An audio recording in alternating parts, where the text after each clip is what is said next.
आप देख रहे हैं BA न्यूज, खबर हमारी फैसला आपका। इस वक्त की बड़ी खबर। लखनऊ कृष्णानगर के पंडित खेड़ा द्वारिकापुरी फेज 2 में क्षेत्रीय समस्याओं को लेकर एक मीटिंग आयोजित हुई। इस मीटिंग का आयोजन सभी गणमान्य नागरिकों द्वारा द्वारिकाधीश मंदिर पर किया गया। यहाँ के लोगों की मुख्य समस्याएं पूरे पंडित खेड़ा में एक भी रोड का निर्माण न होना, पानी के निकासी की कोई व्यवस्था न होना जिससे जगह जगह जल भराव रहता है, पूरे क्षेत्र में समुचित प्रकाश की व्यवस्था न होना, पंडित खेड़ा के मुख्य रोड पर भी नाले का अधूरा निर्माण होना, घरों तक पीने की पानी की पाइपलाइन का न होना, क्षेत्र में कूड़ा गाड़ी या सफाई व्यवस्था न होना जिससे हर तरफ गंदगी का होना आदि प्रमुख रही। सभी ने नगर निगम द्वारा समस्याओं के निस्तारण हेतु निर्णय लिया।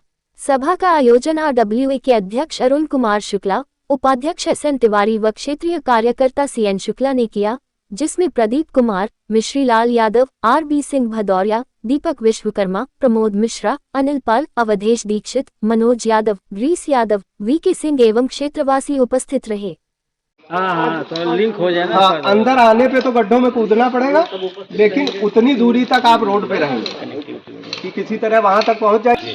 तो ये व्यवस्था ऐसी प्रस्तावित है और विधायक जी के लेटर हेड पे लिख के उसको मुख्यमंत्री कार्यालय भेजा गया है, ऐसा हम लोगों की जानकारी में आया है। लेकिन अभी तक कोई ऑथेंटिक इंफॉर्मेशन हम लोग। भैया आप काहे टेंशन कर रहे हो जाएगा तो पता चल जाएगा।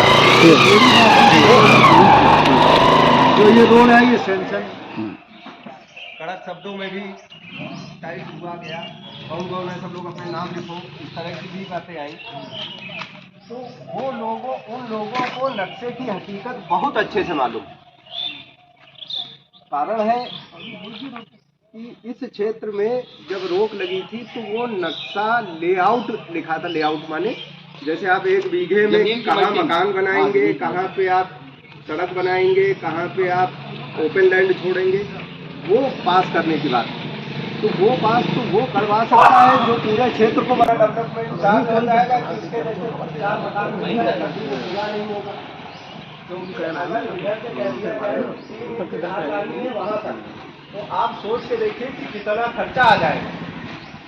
भाई जब पूरा डेवलप करेंगे तो आपको हर चीज का ध्यान देना होगा। जैसे मकान में है कि लैट्रिन सबसे पीछे रखेंगे तो टैंक आते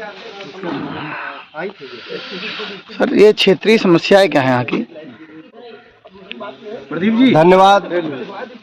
ये क्षेत्रीय समस्याएं हमारे यहाँ, यह क्षेत्र इसी बार 88 गांव के साथ में लखनऊ नगर निगम सीमा में समाहित किया गया है। और हाउस टैक्स को लेके यहाँ ढेर सारी अनियमितताएं हैं, जिसको लेके हम लोगों ने पिछली बार प्रयास किया था और नगर निगम के संज्ञान में लाए थे। यहाँ पे जब ये क्षेत्र नगर निगम सीमा में नहीं आया था, उससे काफ़ी पहले से दूसरे वार्ड के नाम पे लोगों की रसीदें काट के और हाउस टैक्स लिया गया है। और आज भी लोग अपने निजी हाउस टैक्स को ट्रांसफ़र करवाने के लिए 2 जोन यानी जोन 5 और जोन 6 के बीच में चक्कर काट रहे हैं और उनको समाधान नहीं मिल रहा है, लोग कंफ्यूज हैं। उसी तरह से क्षेत्र में जल भराव की गंभीर समस्या है जी। हर दूसरे तीसरे मकान के बाद में कोई प्लाट खाली है, या कई बार तो स्थिति ये बनती है कि प्लाट ओवरफ्लो होकर रोड पे पानी भर जाता है और लोग अपना किसी तरह से मलबा या मिट्टी या उसका इंतजाम करके कहीं ऊंचा कर देते हैं, कहीं तो बड़ी अवस्था बनी हुई है। जल भराव की काफ़ी गंभीर समस्या है। और किसी प्रकार की कोई समस्या? अब देखिए, आप पूछ रहे हैं तो बताने का कम से कम अवसर भी मिल रहा है, क्योंकि कोई सुनने वाला तो है नहीं।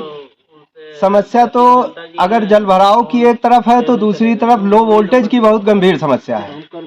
यहाँ पे ट्रांसफार्मर और लाइन काफ़ी पुरानी है और हर नए मकान बनने के साथ में लोड बढ़ रहा है और ट्रांसफार्मर रखने की लिए हम लोग करीब पिछले 3 साल से अधिक, लगभग 4 साल एक ट्रांसफार्मर रखना है। उसके लिए SC साहब से भी बात हुई, उसके लिए एक्सीएन साहब से भी हम लोगों ने प्रयास किया। एक ट्रांसफार्मर रखने का चबूतरा तो बनाया गया है, लेकिन वो भी 1 महीने से बना पड़ा है और अभी तक वो ट्रांसफार्मर नहीं रख पाए हैं। अब जिससे भी बात होती है तो कोई आधिकारिक रूप से इस बात को नहीं बताता है कि ये काम कब तक हो जाएगा। और लोगों के पास डे टू डे की समस्याएं होती हैं, क्योंकि पूरे क्षेत्र में यहाँ पे अभी जैसा कि योजना में है कि सरोजनी नगर प्रथम और द्वितीय वार्ड में हर घर में पेयजल की व्यवस्था की जा रही है। वो योजना भी हमारे क्षेत्र में यानी पंडित खेड़ा में आने से पहले अनौरा में आके रुकी हुई है। अभी पानी की पाइपलाइन भी यहाँ तक नहीं पहुँच पाई है। और अनौरा में किस वजह से रुकी हुई है, हम लोगों को पेपर के माध्यम से पता चला कि ठेकेदार एक लाइन से खोद देते हैं और उसको बंद करते नहीं है और आगे तक अपना काम करते चले जाते हैं, जिससे लोगों की रोजमर्रा आवागमन में समस्या होती है। लोगों ने वहाँ विरोध किया, तो इस तरह की बड़ी मतलब ऐसी स्थिति बनी हुई है कि प्रशासनिक शून्यता जैसी महसूस होती है कि अगर ठेकेदार काम कर रहे हैं तो लोगों के लिए ऐसी समस्याएं ना पैदा करें कि आपने खोद दिया और खोदने के बाद में 1 महीने तक पड़ा हुआ है, आप अपना काम करते जा रहे हैं। लोग किसी तरीके से आने जाने में और गाड़ियां निकलने में या रोज़मर्रा बच्चों को स्कूल जाने में समस्याएं होती हैं। तो ऐसी स्थिति है कि पानी की पाइपलाइन अभी यहाँ तक पहुँच नहीं पाई है। तो अब इससे कह लें कि पेयजल, बिजली की समस्या, जल भराव की समस्या, नालियाँ का कंप्लीट जो है एब्सेंस है, पूर्ण अभाव है। नालियाँ ना होने से जगह जगह जल भराव, आपको रोड पे भी जल भराव मिलेगा। और यहाँ एक बड़ी समस्या अतिक्रमण को लेके भी है। इसके लिए हम लोग जब भी गए तो पहले यह बताया जाता था कि हमारे विभाग में लेखपालों की बड़ी कमी है। उसके बाद में समय के साथ में हुआ कि अब इस क्षेत्र में नगर निगम में 2 तहसीलदार दिए जाएंगे। एक तहसीलदार स्विस गोमती और ट्रांस गोमती करके माने 2 तहसीलदार की व्यवस्था की गई। लेखपालों की संख्या भी बढ़ाई गई।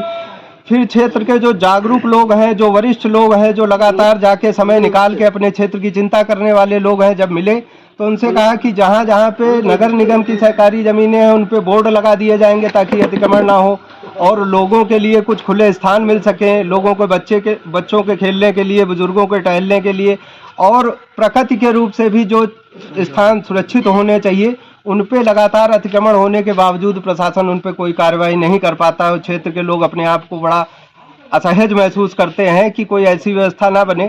तो ये प्रशासनिक शून्यता का माहौल है जिसकी वजह से लोग बहुत ज़्यादा परेशान हैं। आज आप देख ही रहे हैं कि हर रविवार को लोग आके बैठते हैं और यहाँ पे अपनी क्षेत्रीय समस्याओं पे चर्चा करते हैं और जहाँ पे भी उचित समझते हैं उन अधिकारियों से भी मदद मांगते हैं, उनके पास पहुँचते हैं, अपनी समस्याओं से उनको अवगत कराते हैं। हमारे क्षेत्रीय विधायक जी जिनका कि हम लोगों को लगातार सहयोग मिलता है, उनके द्वारा भी ये यहाँ के क्षेत्र के चारों तरफ रोड बनाने का प्रस्ताव मुख्यमंत्री कार्यालय तक भेजा गया है, लेकिन उस पर भी अभी कोई हम लोगों को ये नहीं पता चल पाया है कि उसकी प्रगति क्या है। काफ़ी प्रयास किया गया तो एक रोड प्रस्तावित थी और रोड के साइड में नालियाँ भी, जिससे कि कम से कम आसपास के क्षेत्र में जो जलभराव की किनारे की समस्या है वो कुछ हद तक हल हो जाती, लेकिन उसका भी प्रगति क्या है उसका कोई जानकारी नहीं मिल पा रही। ठीक, कोई बताएगा क्षेत्र की क्या समस्याएं हैं? क्षेत्र की बहुत ज़्यादा समस्याएं है। क्षेत्र में सबसे बड़ी समस्या लो वोल्टेज की है। उसके लिए एक ट्रांसफार्मर का प्लेटफॉर्म बनाया गया, लेकिन वो 1 महीने से बाधित है और कभी कुछ बहाना कर दिया जाता है कि ट्रांसफार्मर नहीं है, तार नहीं है। अब ये बताया जा रहा है उनके विभाग से कि वहाँ पे ग्रीन गैस की पाइपलाइन है, जी जी, इस वजह से हम नहीं डाल रहे हैं। तो ये तो उनके सर्वे में होना चाहिए था और सर्वे करके उसको ट्रांसफार्मर जल्दी लगाया जाए। और यहाँ कुछ सरकारी ज़मीन पड़ी है जिन पे पार्क बनाने के लिए बात हो रही है, मीटिंग में प्रयास भी किया जा रहा है, लेकिन कोई सुनवाई नहीं हो रही है। सबसे ज़्यादा दिक्कत है लोगों के आवागमन में। अभी बरसात का समय आ जाएगा, हम लोग इसमें कीचड़ के बीच में गाड़ी लेके निकल नहीं पाते हैं। बच्चों को स्कूल जाना मुश्किल हो जाता है, महिलाओं को घर से बाहर निकलना, बुजुर्गों के कई लोगों के यहाँ पैर फिसल करके गिरने से चोट आ गई है, पैर टूट चुके हैं। अगर आपको जिंदा मिसाल देखना है तो एक भाई साहब यहाँ पीछे मीटिंग में बैठे हुए हैं, आप देख सकते हैं कि प्लास्टर चढ़ा हुआ है, उनको दिखा दीजिए। ये आपका पैर जो टूट गया है, ये किस सौभाग्य मेरी हाल के बगल से आ रहा था अंदर गली में, तो वहीं पे ऊबड़ खाबड़ जगह की वजह से मैं गिर गया, फिर मैं उठ नहीं पाया, मेरे पैर में फ्रैक्चर हो गया। क्या रोड प्रॉपर बनी नहीं है? प्रॉपर रोड बनी नहीं है, जबकि कार्य सब हो चुका है, सैंक्शन हो गया है, नप गई है, सब हो गया है, लेकिन अभी तक रोड मतलब ये समस्याएं प्रॉपर हैं। बहुत सौभाग्य मेरी हाल से द्वारकाधीश मंदिर ये देख सकते हैं आप लोग। ये 2 हफ्ते हो गए मुझे गिरे। क्या समस्याएं हैं यहाँ पर? समस्याएं तो यहाँ अपार है, लेकिन कुछ मुख्य समस्या है जल भराव का। जी जी। तो उसके लिए शासन द्वारा एक बड़ा नाला प्रस्तावित किया गया जी। जो अंडरपास जो है एक भुवन माता मंदिर है, वहाँ से लेकर जयपुरिया स्कूल के आगे तक एक बड़ा नाला प्रस्तावित किया, और रोड के दूसरी तरफ एक नाली भी प्रस्तावित हुआ साथ में, जिसका टेंडर वगैरह सब कुछ हुआ। लेकिन कुछ रोड के ऊपर अतिक्रमण की वजह से जी जी जी। वो नाला आज तक रुका हुआ है। कुछ दुकानें, कुछ घर जो रोड के ऊपर पीडब्ल्यूडी ने 60 फीट रोड क्लियर किया, तो उसमें लोगों का अतिक्रमण है। उस अतिक्रमण की वजह से नाला रुका हुआ है। अब प्रशासन क्वेश्चन ये उठा रहा है कि भाई इसको हम नहीं हटा सकते, तो भाई कौन हटाएगा? तो ये जमीन पे गवर्नमेंट की अतिक्रमण जो रोड के ऊपर हुआ है उसको कौन हटाएगा? ये पब्लिक को समझ में नहीं आ रही है। कह रहे हैं कि खंभे डालेंगे, ये खंभा लगा हुआ है, उसके नीचे से पाइप डाला जाएगा, जो हमारे हिसाब से या किसी के हिसाब से कदापि संभव नहीं है। 6 फीट खंभों की गहराई होती है, उसके बाद नाले की तो ये बहुत डीप होगा। इसके अलावा कोई समस्या और?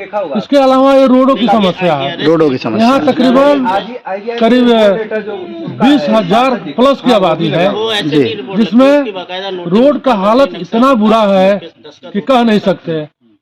ये आज़ादी की अमृत अवसर कहिए, जो भी कहिए, इस युग में लखनऊ के राजधानी के नजदीक होते हुए भी यहाँ इतना दयनीय हालत है कि कहा जाएगा कि भाई भगवान बचाए इस रोड से। इतना खराब रोड है। रोड होना चाहिए, नाली होनी चाहिए।